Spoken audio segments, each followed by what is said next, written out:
नमस्कार। घड़ी में रात के 9 बज चुके हैं और वक्त हो गया है आपके पसंदीदा बुलेटिन प्राइम टाइम मिडनाइट का, जहां मिलती है आपको प्रदेश की हर ताजा खबर। आप देख रहे हैं बीबीसी राजस्थान और मैं हूं आपके साथ निखिल। चलिए शुरुआत करते हैं आज की सबसे बड़ी खबरों के साथ। डालते हैं एक नजर आज की सुर्खियों पर। दाहोद के सुखसर में हनुमान जयंती के अवसर पर भव्य भंडारा हुआ। सुंदरकांड का आयोजन किया, मंदिर में हुई भव्य सजावट। फतेहपुरा के हनुमान टेकरी मंदिर में हनुमान जन्मोत्सव अनुष्ठान। 51 फुट ऊंचे हनुमान चालीसा टावर का भूमि पूजन किया गया। बीकानेर में बुजुर्ग चौकीदार की हत्या के बाद परिजनों का धरना, हत्यारे को पकड़ने की मांग को लेकर किया प्रदर्शन।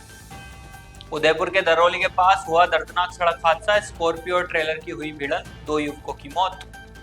अजमेर पुलिस ने एक बुजुर्ग को दिया नया जीवन, आना सागर में डूबते बुजुर्ग को बचाया पुलिस ने। महज 1 घंटे में 7 साल के मासूम को मिलाया परिवार से, अजमेर पुलिस की सतर्कता की हो रही तारीफ। लूट के लिए बदमाशों ने बुजुर्ग पर किया जानलेवा हमला, उदयपुर जिले के गोगुंदा क्षेत्र में हुई वारदात। बीकानेर में बदले मौसम से फसलें हुई खराब, 1 दर्जन से अधिक गांवों में किसानों के चेहरे हुए मायूस। तो ये थी आज की अहम सुर्खियां। अब बढ़ते हैं खबरों की पूरी रिपोर्ट की ओर विस्तार से। दाहोद जिले के सुखसर कस्बे में स्थित दयालु हनुमान जी मंदिर में हनुमान जयंती के पावन अवसर पर भव्य भंडारा और सुंदरकांड पाठ का आयोजन हुआ। इस धार्मिक प्रसंग पर सुखसर और आसपास के गांव से बड़ी संख्या में भक्तजन उपस्थित हुए। भंडारे में हजारों भक्तों ने श्रद्धा पूर्वक प्रसादी ग्रहण कर धर्म लाभ प्राप्त किया। समारोह के दौरान भक्तिमय माहौल बना रहा और जय श्री राम तथा हनुमान जी के जय घोषों से मंदिर परिसर गूंज उठा। सुंदरकांड पाठ के दौरान पूजा के यजमान दशरथ प्रजापति ने सेवाएं दी और विधि पूर्वक पूजन अर्चन किया। इस आयोजन को सफल बनाने के लिए पिंकेश दर्जी और राजा दर्जी ने अपने मित्रों के साथ मिलकर सुंदर आयोजन किया और समारोह को सुव्यवस्थित बनाया। उल्लेखनीय है कि सुखसर में हर साल हनुमान जयंती के अवसर पर भव्य भंडारे का आयोजन किया जाता है, जिसमें गांवजन और भक्त उत्साह पूर्वक भाग लेते हैं और धार्मिक परंपरा को जिंदा रखते हैं। गुजरात के निकटवर्ती दाहोद जिले के फतेहपुरा में एकल गुजरात श्री हरि कथा समिति द्वारा हनुमान चालीसा पाठ किया गया था। हनुमान जन्मोत्सव पर फतेहपुरा में स्थित ऐतिहासिक हनुमान टेकरी मंदिर में विभिन्न धार्मिक कार्यक्रमों का सुंदर आयोजन किया गया। सामूहिक हनुमान चालीसा का पाठ कार्यक्रम सुबह 9 बजे से शुरू हुआ। हनुमान दादा के भक्तों द्वारा सुबह से दोपहर 3 बजे तक लगातार सामूहिक हनुमान चालीसा पाठ गायन किया गया। इस आयोजन का मुख्य आकर्षण मंदिर परिसर में निर्मित होने वाले 51 फुट ऊंचे भव्य हनुमान चालीसा टावर का भूमि पूजन था। दोपहर 3 बजे मातृशक्ति और बालिकाओं के हाथों से इस टावर का शास्त्रोक्त विधि से भूमि पूजन किया गया। शाम 4:30 बजे ओम साई मित्र मंडल द्वारा पाठ का आयोजन किया गया था। रात 9 बजे से देर रात तक भजन कीर्तन में बड़ी संख्या में भक्त जुड़े। बीकानेर के मदन विहार कॉलोनी में बुजुर्ग चौकीदार भंवर लाल रेंगर की संदिग्ध हालत में मौत के बाद परिजनों ने पीबीएम की मोर्चरी के आगे धरना प्रदर्शन शुरू कर दिया है। परिजनों का कहना है कि जब तक उनकी मांगे नहीं मानी जाती, वे शव को लेने से मना कर रहे हैं। मृतक के रिश्तेदार पवन कुमार ने बताया कि वारदात को 24 घंटे हो गए हैं, लेकिन प्रशासन की तरफ से अभी तक कोई आश्वासन नहीं मिला। उन्होंने बताया कि भंवरलाल जी मदन विहार में चौकीदारी का काम करते थे और कुछ अज्ञात लोगों ने उनकी चाकुओं से हत्या की है।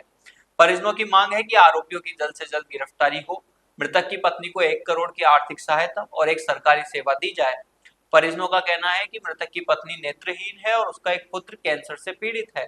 पुलिस का कहना है कि वे जांच कर रहे हैं, लेकिन परिजनों का आरोप है कि 24 घंटे से अधिक हो गए हैं, लेकिन पुलिस की तरफ से कोई कार्रवाई नहीं हुई। परिजनों ने पोस्टमार्टम नहीं कराने का फैसला किया जब तक उनकी मांगे नहीं मानी जाती। हाथ कर तो ला रहे वारदात को 24 घंटे हो गए हैं। भंवरलाल जी इधर जो मदन विहार में चौकीदारी का काम करते थे, कुछ अज्ञात लोगों ने बड़े निर्मम तरीके से उनकी चाकुओं से हत्या की है। वारदात को 24 घंटे हो गए हैं, लेकिन प्रशासन की तरफ से अभी तक कोई प्रकार की हमें आश्वासन या लिखित में कोई आदेश नहीं है। और ये हमारे धरने का दूसरा दिन है। हमारे 3 बड़ी मांगे हैं कि गिरफ्तारियों को जिन्होंने अंजाम दिया उनको जल्द से जल्द गिरफ्तार किया जाए। भंवरलाल जी रेगर जो जिनकी निर्मम तरीके से हत्या हुई, इनके जो पत्नी है वो नेत्रहीन है, अंधे हैं, दिखता नहीं थी, और उनके एक पुत्र है जो कैंसर से पीड़ित है।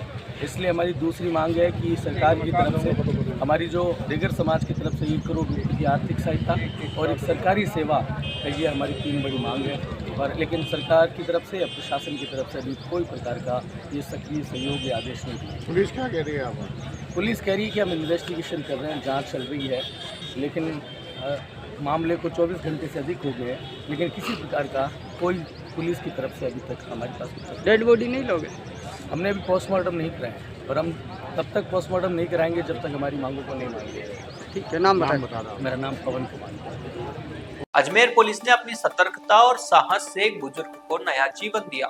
घटना आना सागर झील की है, जहां किशनगढ़ निवासी कैलाश गर्ग ने अचानक झील में छलांग लगा दी। पुलिस टीम ने तुरंत कार्रवाई करते हुए बुजुर्ग को सुरक्षित बाहर निकाल लिया। पुलिस टीम में शामिल हेड कांस्टेबल सज्जन कुमार और कांस्टेबल नरसीराम, पुखराज, बद्री प्रसाद व राजकुमार ने अदम्य साहस दिखाया। बुजुर्ग को तुरंत प्राथमिक उपचार दिलाया गया और परिजनों को सौंप दिया गया। इस प्रेरणादायक कार्य के लिए जिला पुलिस अधीक्षक हर्षवर्धन अग्रवाला ने सभी जवानों को 1100 नगद रुपए पुरस्कार देकर प्रशंसा पत्र देकर सम्मानित किया। एसपी ने कहा कि यह कार्रवाई पुलिस की मानवीय संवेदनशीलता को दर्शाती है। एसपी ने आमजन से अपील की है कि किसी भी आपात स्थिति में तुरंत पुलिस को सूचित करें ताकि समय रहते सहायता पहुंचाई जा सके। अजमेर की कोतवाली थाना पुलिस ने एक बार फिर साबित कर दिया है कि खाकी केवल सुरक्षा का नाम नहीं बल्कि भरोसे का प्रतीक है। शहर के व्यस्ततम इंडिया मोटर सर्किल के पास रास्ता भटके एक 7 वर्षीय मासूम को पुलिस ने न केवल सुरक्षित संरक्षण में लिया बल्कि अपनी तत्परता से महज 7 मिनट के भीतर उसे उसके माता पिता की गोद में पहुंचा दिया। घटना 31 मार्च की है, जब कचहरी रोड स्थित एक रेस्टोरेंट के बाहर इंडिया मोटर सर्किल के पास एक 7 साल का बच्चा अकेला और डरा हुआ घूम रहा था। राहगीरों ने इसकी सूचना तुरंत पुलिस को दी। कोतवाली थाने से सहायक उप निरीक्षक शिवलाल और कांस्टेबल विनोद कुमार बिना देरी किए मौके पर पहुंचे और बच्चे को प्यार से पुचकार कर अपनी सुरक्षा में लिया। पुलिस कर्मियों ने बच्चे से बड़े ही आत्मीय भाव से पूछताछ की, जिसके बाद बच्चे ने अपने घर का पता बताया। जवानों ने तुरंत बच्चे के बताए पते पर संपर्क किया और महज 1 घंटे के भीतर उसे सकुशल परिजनों को सौंप दिया। अपने खोए हुए बच्चे को इतना जल्दी वापस पाकर परिजनों की आंखों में खुशी के आंसू छलक गए। इस सराहनीय कार्य के लिए जिला पुलिस अधीक्षक हर्षवर्धन अग्रवाल ने एएसआई शिवलाल और कांस्टेबल विनोद कुमार को 2100 रुपए का नगद पुरस्कार और प्रशस्ति पत्र देकर सम्मानित किया। एसपी ने कहा कि ऐसे कार्यों से जनता का पुलिस पर विश्वास और मजबूत होता है। जो कार्मिक अपनी ड्यूटी पूरी ईमानदारी और मानवीय संवेदना के साथ निभाएंगे, उन्हें विभाग हमेशा प्रोत्साहित करेगा। उदयपुर के गोगुंदा में बदमाशों के हौसले बुलंद है। गोगुंदा वाणी मार्ग पर लूट की नीयत से आए 3 अज्ञात बदमाशों ने सेमटाल निवासी 55 वर्षीय शंकर लाल पालीवाल पर चाकू से ताबड़तोड़ हमला कर दिया। हमला इतना क्रूर था कि बदमाश चाकू शंकर लाल की पीठ में ही धंसा हुआ छोड़कर फरार हो गए। ग्रामीणों की मदद से घायल को तुरंत गोगुंदा अस्पताल पहुंचाया गया, जहां पीठ में 4 इंच तक धंसा चाकू देखकर डॉक्टर भी दंग रह गए। हालत नाजुक होने के कारण उन्हें प्राथमिक उपचार के बाद उदयपुर के एमबी हॉस्पिटल रेफर किया गया। सूचना मिलने पर गोगुंदा और सायरा पुलिस ने मौके पर पहुंचकर जांच शुरू कर दी है। डीएसपी गोपाल चंदेल ने बताया कि पुलिस सीसीटीवी फुटेज खंगाल रही है और आरोपियों की गिरफ्तारी के लिए विशेष टीमें गठित की है। बदमाशों के खिलाफ जानलेवा हमले और लूट के प्रयास का मामला दर्ज कर लिया गया है। पुलिस ने बताया कि शंकर लाल पालीवाल अपने खेत से वापस लौट रहे थे, तभी बदमाशों ने उन पर हमला कर दिया। हमले के बाद बदमाश मौके से फरार हो गए। पुलिस ने बताया कि बदमाशों की तलाश के लिए विशेष टीमें गठित की गई है और जल्द ही उन्हें गिरफ्तार कर लिया जाएगा। इस घटना से क्षेत्र में दहशत फैल गई और लोगों में आक्रोश है। पुलिस ने लोगों से शांति बनाए रखने की अपील की है और कहा है कि बदमाशों को जल्द ही गिरफ्तार कर लेंगे। बीकानेर जिले के लूणकरणसर, अर्जनसर, महाजन, बच्चू और आसपास के गांवों में शुक्रवार दोपहर को अचानक मौसम बदल गया, जिससे किसानों की फसलें पूरी तरह बर्बाद हो गई। ओलों की बरसात ने जीरा, इसबगोल, सरसों और चने की फसलें पूरी तरह से तबाह कर दी, जबकि गेहूं की फसल जमीन पर बिछ गई। किसानों की आंखों में मायूसी और चिंता साफ नजर आ रही है, क्योंकि उनकी पूरी मेहनत और उम्मीदें इस बेमौसम मार के आगे बेबस हो गई है। स्थानीय किसान सुखदेव जाजड़ा ने बताया कि उन्होंने पूरी मेहनत और उम्मीद के साथ फसल तैयार की थी, लेकिन कुछ ही मिनटों में सब खत्म हो गया।